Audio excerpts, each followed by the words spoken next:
In the same way that drinking coffee is an everyday activity that is considered normal for everyone to do, killing someone is also assumed to be a normal activity by those who commit homicidal acts.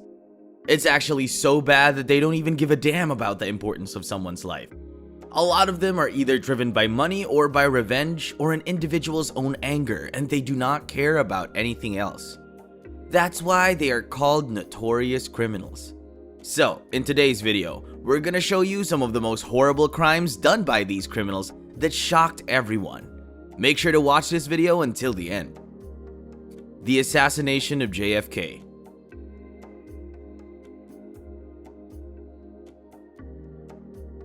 Who shot JFK? Well, I think the majority of the people in the world accepted Lee Harvey Oswald's account that he fired the fatal shots at President John F. Kennedy on November 22, 1963, from his perch at the 6th floor window of the Texas School Book Depository in Dallas. A few hours later, he was arrested for killing a police officer, an initial charge, but he was ultimately charged with murdering the president. On November 24, Jack Ruby, who was running a nearby nightclub at the time, shot and killed Lee Harvey Oswald as he was being escorted to get into an armored car that would transport him to jail. All of this was filmed live on a network television station during the event. As it is clear from the circumstances surrounding the president's murder, the death of the President of the United States was a life-changing event for millions of people. It shattered the sense of security and, for many, the hope for the future of the country. In particular, when it came to the war in Vietnam, Kennedy's death changed the course of the nation forever.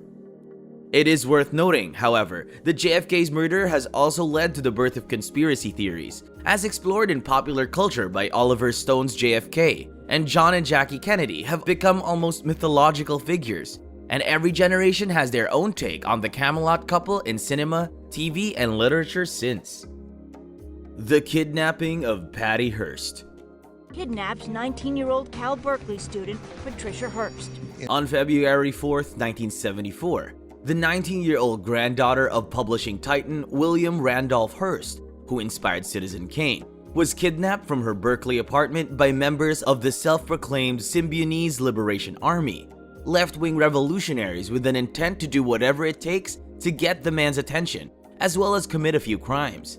During April 15, 1974, robbery at a Hibernia Bank branch in San Francisco, members of the SLA took Hearst with a machine gun when the bank was robbed. This occurred a few weeks after SLA released a video showing Hearst declaring her allegiance and stating that her new name was Tanya. So, was she at the bank out of fearful disobedience or a sufferer of Stockholm Syndrome? Or was she a willing participant? Well, in 1976, Hearst was sentenced to 35 years in prison for her role in a robbery, during which 2 people were shot. But that sentence was soon reduced to 7 years in prison, as she appealed the case and spent some time in and out of jail on bail. President Jimmy Carter finally commuted her sentence to probation and 22 months in prison. Upon leaving office as President of the United States in 2001, President Bill Clinton granted her a full pardon from all charges. Moreover, the fact that Hearst appeared in so many John Walters films is an indication right there that she had become a pop culture oddity, and she had continued to exist in the gray area that exists between celebrity and notoriety to this day. Despite the fact that Hearst wrote in 1981 in her memoir, Every Secret Thing, that she only helped rob the bank because she was forced to, Jeffrey Toobin, a New York writer and CNN legal analyst, has expressed skepticism in his 2016 book, American Heiress, The Wild Saga of Kidnapping, Crimes, and Trial of Patty Hearst, about whether the answer to the question was as simple as that. The serial rapes and murders of the Golden State Killer, aka the original Night Stalker East Area Rapist. And I'm really sorry. California is home to a number of crimes that have made history. Richard Ramirez, the Zodiac Killer, the Ketty murders, the murder of Lacey Peterson, and the trial of O.J. Simpson, to name a few. But the capture of the Golden State Killer after 42 years tops the list. For me at least. As of April 26, 2018, the FBI confirmed they had arrested the terrifying Golden State Killer, thanks to DNA evidence that led them to believe that the man was actually the killer. Despite the case remaining cold for 42 years, it was recently brought back into the public consciousness with the publication of the book I'll Be Gone in the Dark in February 2018, which details the multiple crimes authorities to believe the Golden State Killer was responsible for.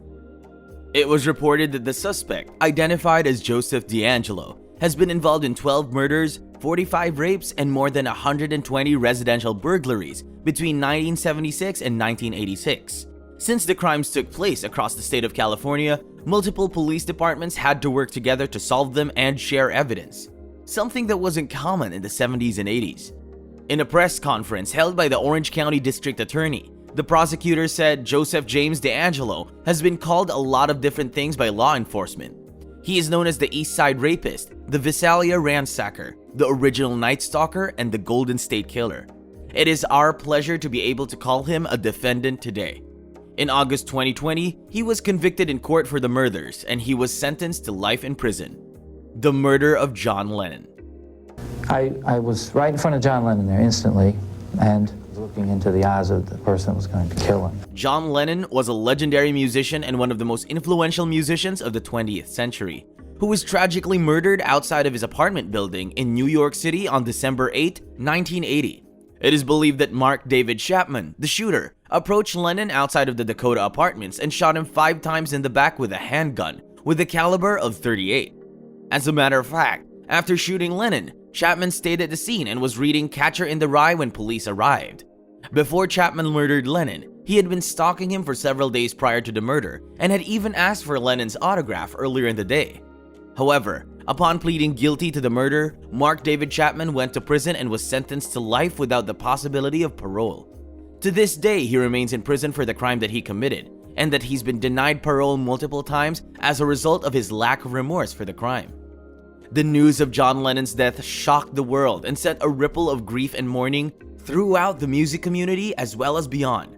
Not only was he a musician and songwriter, but he was also an activist for peace and a cultural icon. There's no doubt that his message of love and unity, as well as the contributions he made to music and art, continue to inspire and influence people to this day. From a cultural standpoint, it's too painful to even think about what the musical landscape would look like had Lennon, who was only 40 when he was killed, been alive all this time. In addition, Lennon spent almost all of the days of his post-Beatles life crafting a message about peace, from the literal meaning of imagine to the quiet nights he and Yoko spent in bed, and he had so much more to do. So, that concludes our video. What are your thoughts on it? Please share with us in the comments below. Give this video a thumbs up if you liked it, and make sure to subscribe to our channel for more videos like this. See you at the next one. Until then, peace.